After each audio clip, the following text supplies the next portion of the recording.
اچھا خانم صاحبہ، اب نا ایک اور سوال کے بارے میں ہم بات کرنا چاہ رہے تھے.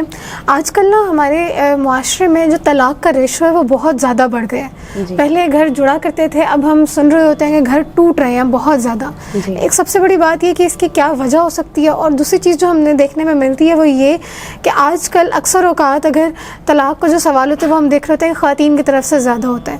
وہ یہ بول رہی ہوتی ہیں کہ ہمیں علیحدہ رہنا ہے، ہمیں طلاق چاہیے.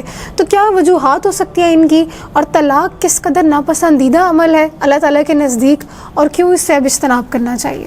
جی بالکل، جب طلاق زمین پر ہوتی ہے مگر جو عرش ہے وہ ہل جاتا ہے.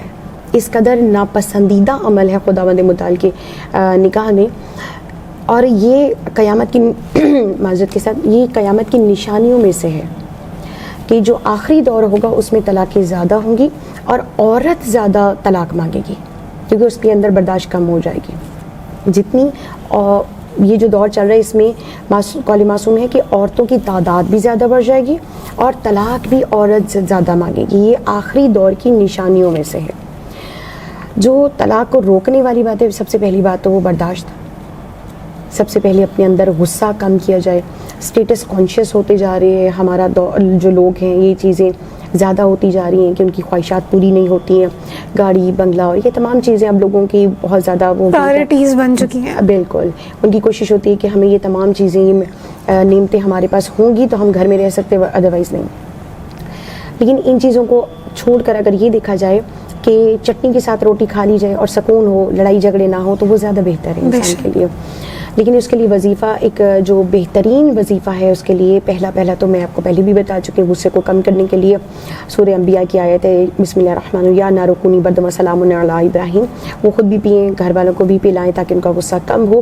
اور جب غصہ کم ہوگا تو ظاہر سی بات ہے یہ چیزیں بھی کم ہوں گی.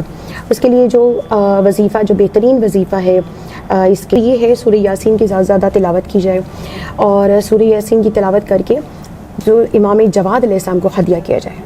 امام جواد علیہ السلام کو ہدیہ کر کے یہ جو ہے مانگا جائے کہ ہمارے گھر کی جو ناچاکیاں ہیں، جو طلاقیں ہیں، مطلب یہ جو دور چلے گی کم سے کم ہو جائے، ہمارا گھر بچا رہے، گھر سلامت رہے.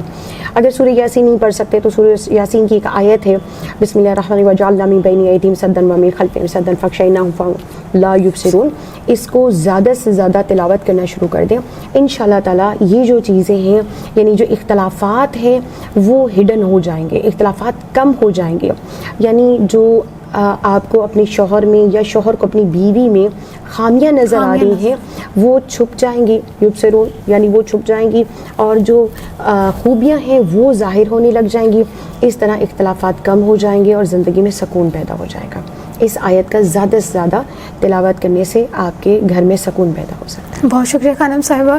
ناظرین، ہم نے آپ کے جتنے بھی سوالات تھے آج کے اس پروگرام میں شامل کیے. اس کے علاوہ آپ کے جو بھی مسائل ہیں یا جو بھی سوالات ہیں آپ ویڈیوز کے نیچے کامنٹ بھی کر سکتے ہیں اور ہمیں ڈائریکٹلی میسج بھی کر سکتے ہیں.